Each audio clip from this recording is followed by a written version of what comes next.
अथः मंगलाचरणम् ओंकारबिन्दुसंयुक्तं नित्यं ध्यायन्ति योगिनः कामदण्डं मोक्षदण्डं चैव ओंकाराय नमो नमः। सिद्धः साध्यैः सदामस्तु प्रसादातस्य जुघटेः जाह्नवी फेन लेन खेवः यन्मूर्धिनः शशिनः कलः। जिस भगवान शंकर के सिर पर चंद्रमा की 16 कला हैं, जिस भगवान शंकर के सिर पर चंद्रमा की 16 कला हैं, माता गंगा के फेन की रेखा के समान हैं, उन भगवान शंकर की प्रसन्नता से सज्जनों के काज में सिद्ध हो। मंगलाचरण 3 प्रकार के होते हैं। प्रथम नमस्कारात्मकम, द्वितीयम आशीर्वादात्मकम और तृतीयम वास्तु निर्देशात्मकम। प्रस्तुत मंगलाचरण में नमस्कारात्मक है, उपमा अलंकार है, अनुपस्थ छंद है। प्रवक्ता आधार पुरुषस्य नाम डॉक्टर कृष्ण नारायण झा, सहायक प्राध्यापक जूठालाल संस्कृत महाविद्यालय मझौलिया, पश्चिमी चंपारण, बिहार। कक्षा उपशास्त्री द्वितीय वर्षम। निर्धारित पुस्तक का नाम है हितोपदेश, और हितोपदेश में शीर्षक क्या है? वृद्ध व्याघ्रः पथिकः कथा, अर्थात कागान लोभ पथिक की कथा। पूर्व पाठ में का स्मरण थोड़ा कर लेना उचित है। पूर्व पाठ में मैंने हितोपदेश में मंगलाचरण, ग्रंथ प्रशंसा, विद्या प्रशंसा, कथामुखम, मित्रलाभ, प्रस्ताव आदि व्याख्यान किए गए हैं। आज वृद्ध व्याघ्र और पथिक की कथा का व्याख्यान करने जा रहा हूँ। दक्षिण वन में, दक्षिणारण्य वने,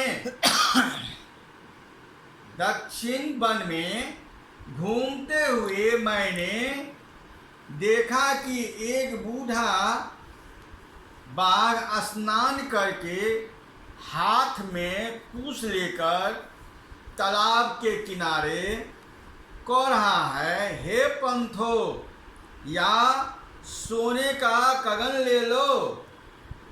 ऐसा सुनकर कोई लोभी पथिक इसके लोभ ग्रसित हो, वह अपने की चिंता नहीं करते हुए पूछने लगा कि हिंसक स्वभाव वाले तुम से हम कैसे विश्वास करेंगे? तुम तो हिंसक जानवर हो, हमारे मार का खाने का योजना है।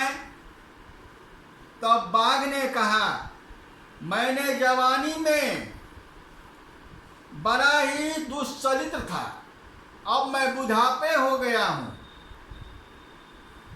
अनेकों गाय की भक्षण किया हूँ। मनुष्यों को मारने से एवं गायों की मारने से मेरा स्त्री पुत्र कुल वंश विहीन हो गया है। मैंने बहुत पाप किए हैं, अतः किसी ने विद्वानों ने, पंडितों ने मुझे दान धर्म आदि करने के लिए उपदेश दिया। मैंने उसके अनुसार मैं सुवर्ण का कगन देना चाहता हूँ, जिससे मेरा पाप कट जाए। तुम इस तालाब में स्नान करके आओ और कगन ले लो। लोभ से यह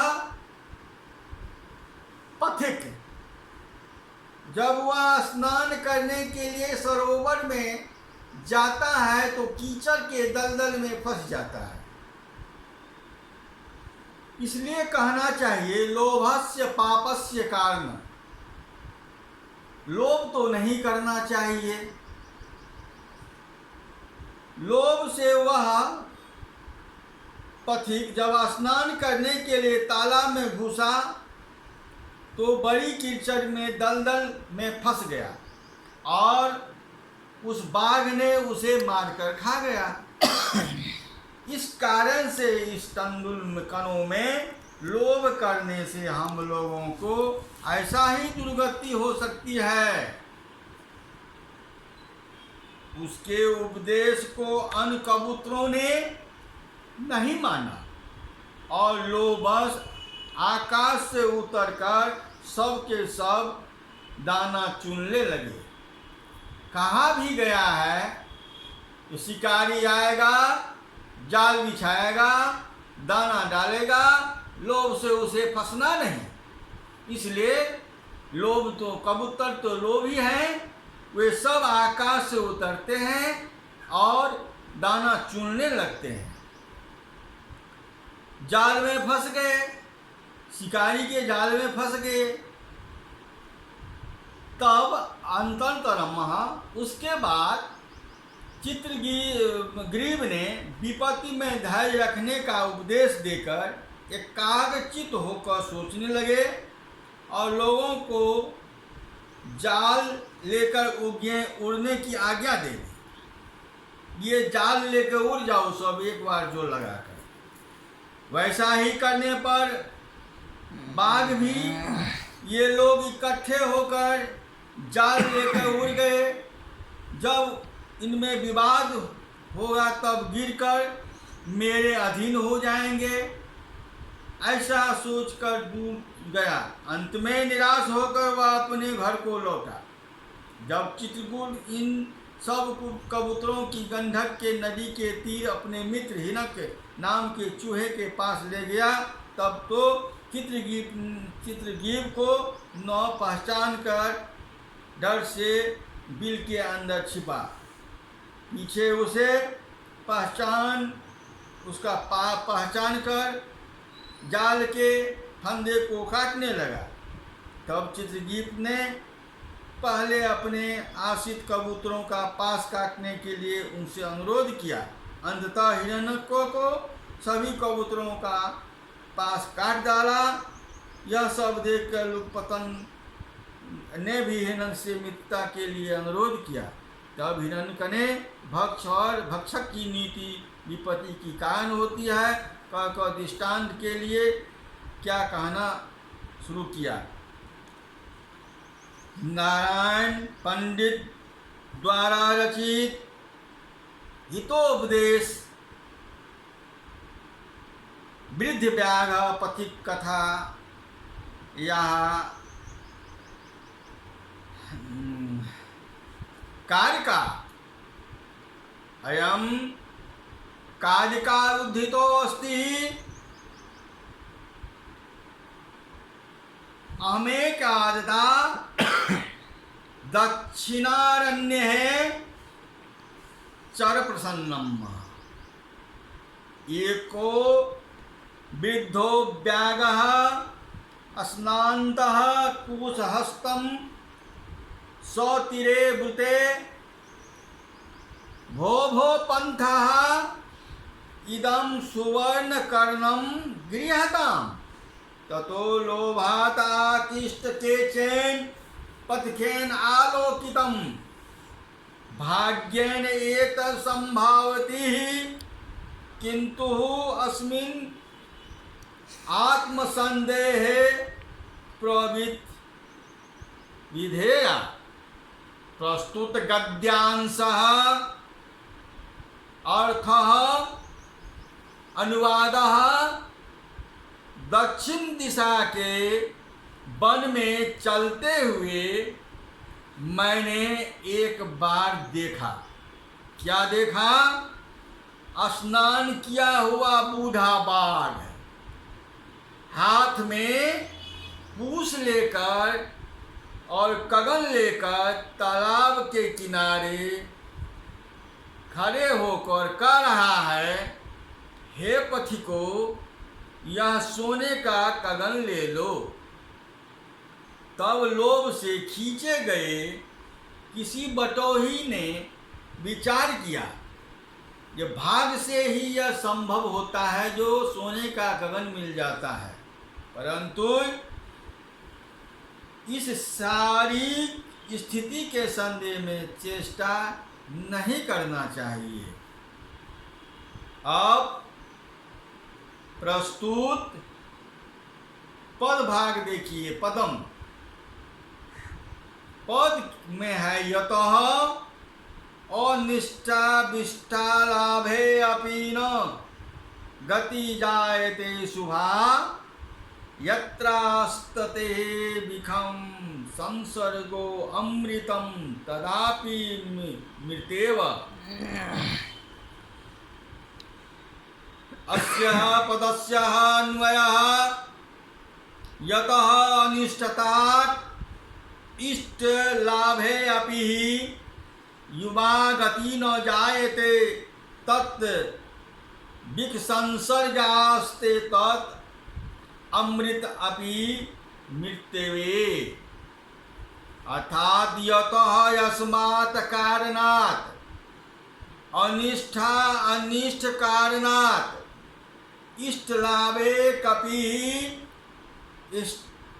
अभिष्ट प्राप्तो सत्याम अपि शुभाम कल्याण रूपा गति अवस्था न जायते न उपद्यते यात यस्मिन् द्रव्ये विसर्ग विसंसर्गः गरल संपर्कम आस्ते वर्तते तद्द्रव्यम अमृतम अपि पीयूषम सनः अपि मृत्यवे मरणाय भवति शेषः।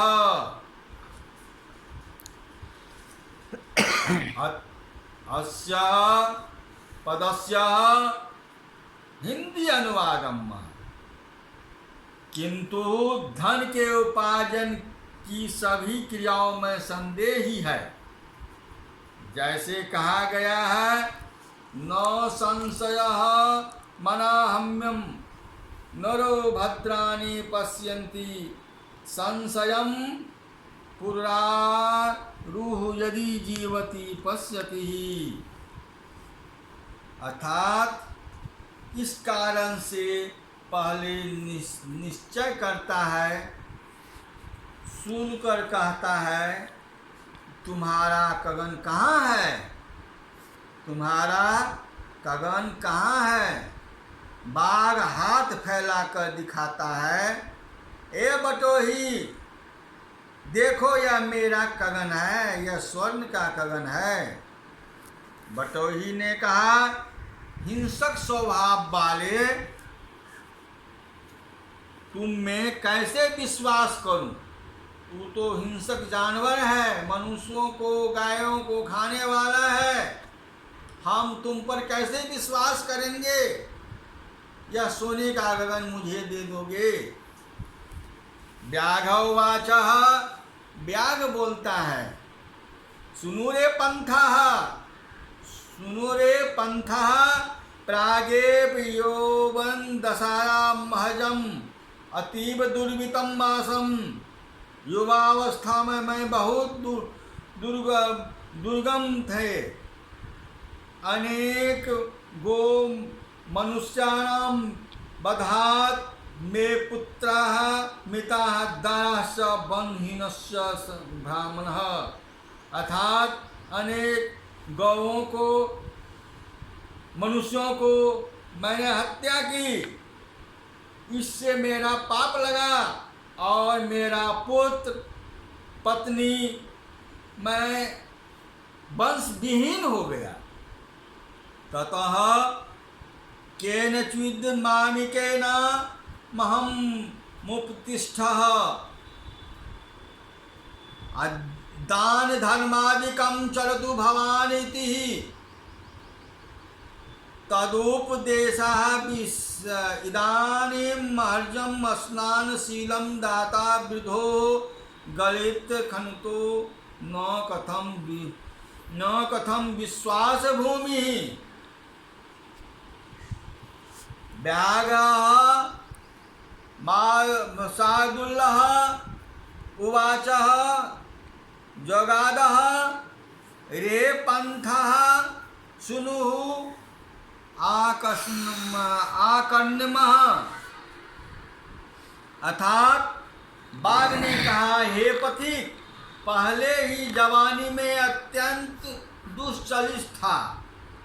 अनेक गाय और मनुष्यों को मारने से मेरे पुत्र मेरे पत्नी सब मर गए, मैं वंशविहीन हूँ। तब किसी धर्मात्मा ने मुझे उपदेश दिया। क्या दिया? आप दान धर्म पूजा पाठ आदि करें, आचरण करें। उसके उपदेश से अभी मैं स्नान करने वाला दानी, बूढ़ा, नाखून और दंतों से रहित होता हुआ विश्वास का पात्र क्यों नहीं हूं?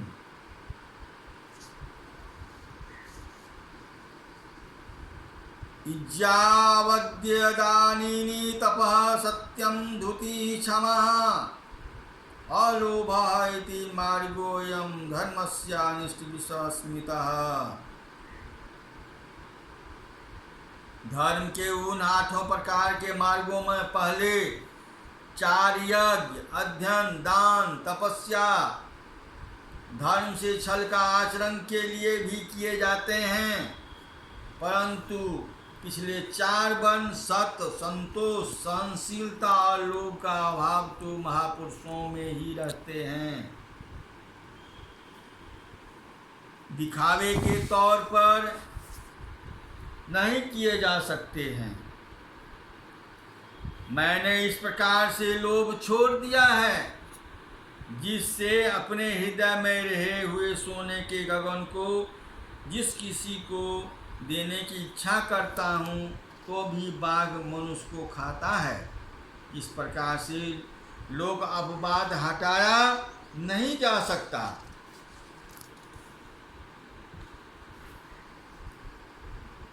गतानुगतो लोकः पूतिनो मुप उपदेशिनां परमानयति नो धर्मः यथा गोधर्मपि द्विजम्।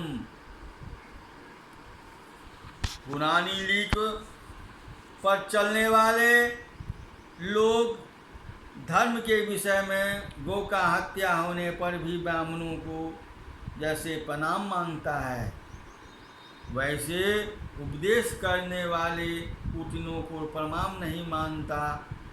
वैसे ही पहले हिरण्य होने वाले पर अभिव्रतशील होने पर मुझ पर भी लोग विश्वास नहीं करता है। प्राणायथात्मनोभीष्टः भूतानामपि ते तथा आत्मोपयसेन भूतानां दया कुर्वन्ति साधवः। अर्थात जैसे अपने प्राण प्रिय हैं, उसी तरह अन्य प्राणियों को भी अपने प्राण प्रिय हैं। इस कारण से सज्जन लोग अपनी उपमा से प्राणियों में दया करते हैं। सभी का अपना अपना प्राण प्यारी है। मातिवत परदारेषु परदव्ये लोष्टवत आत्मत्व सर्वभूतेषु जह पसति स पंडितः। अर्थात जो दूसरे के पत्नियों में माता के समान समझते हैं, दूसरों को धनों को मिट्टी के समान समझते हैं, उन प्राणियों में अपने समान देवता से वह पंडित है, यथार्थ विद्वान है। दरिद्रान भरकौन्ते मां प्रयच्छेश्वरे धनम व्याधितो तस्यं पथम द्विजस्य किमेद्भुतम्। अर्थात हे कुंती पुत्र युधिष्ठिर, दरिद्रों को पोषो,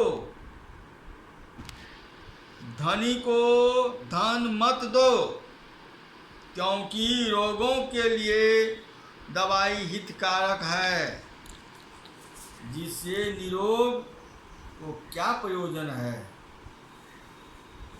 दातव्यमिति यद्दानं दीयते अनुकारिणम्, दातव्यमिति यद्दानं दीयते अनुपकारिणी, देशे काले च पात्रे च तथा दानं साधकं विदुः। अर्थात दान देना चाहिए। किसको देना चाहिए, विचार कर लो। जो दान पुण्य क्षेत्र में पवित्र समय संकलित आदि में विद्या आदि से युक्त सत्पात्र में दिया जाता है, उसे सात्विक दान जानते हैं। न शास्त्राणां पठितीति कारणं च अपि वेदाद अध्ययनं दुरात्मनः स्वभाव एवात्र तथा अतिरिच्यते च प्रकृता मधुरम गवाम्बयः। अतः धर्म का अनुष्ठान करने के लिए धर्मशास्त्र का पढ़ना और वेद का पढ़ना भी कारण नहीं होता है। धर्म का अनुष्ठान करने में स्वभाव ही विशिष्ट होता है, हेतु होता है। जैसे कि गाय का दूध स्वभाव से मीठा होता है, गाय का दूध स्वभाव से मीठा होता है।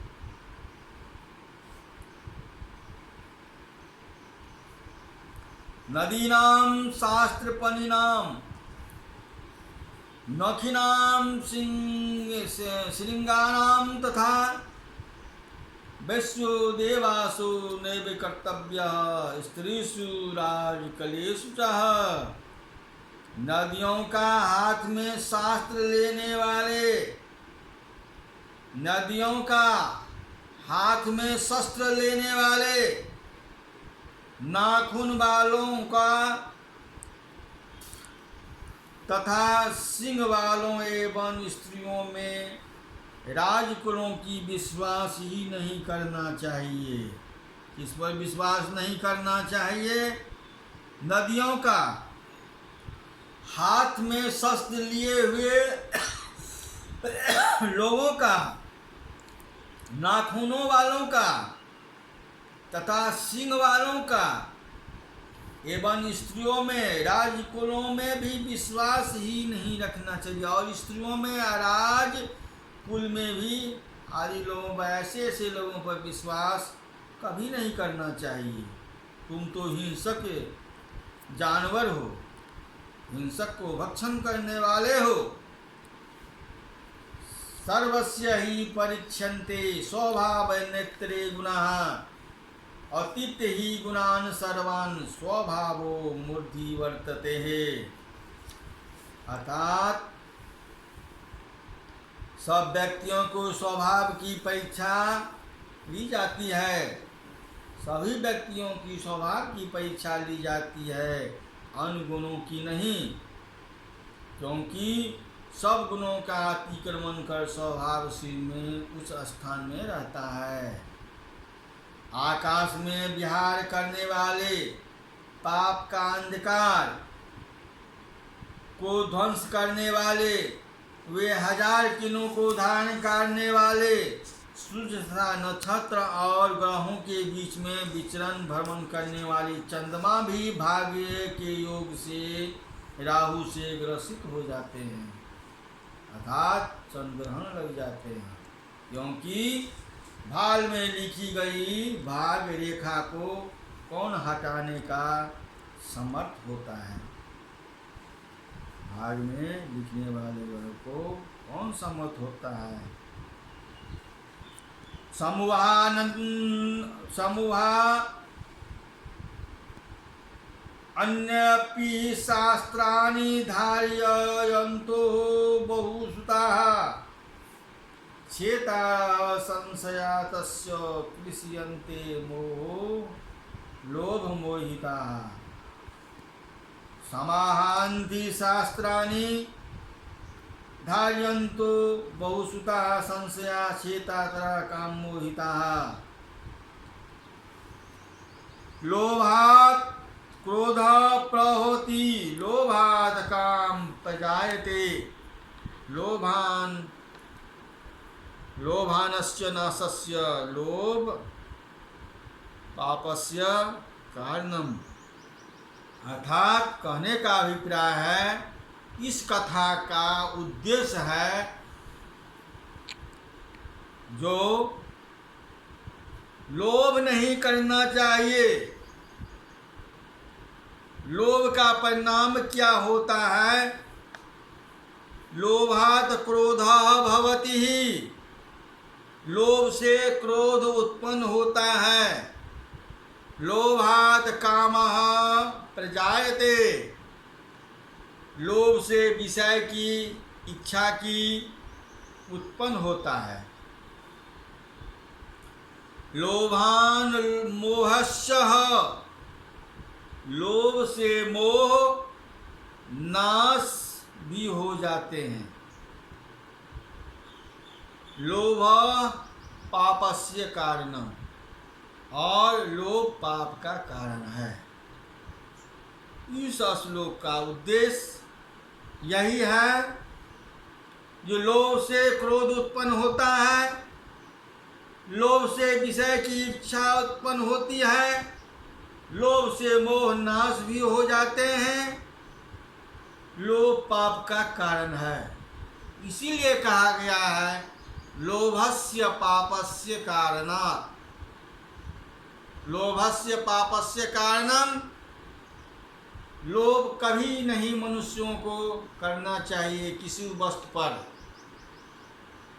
जो लोग लोभ करते हैं वह पथिक ब्राह्मण के समान इस दुनिया से चले जाते हैं। अब आगे की कल की पाठ में मैं आगे की पाठ मैंने पढ़ाऊँगा। इति समाप्तम संपूर्णम।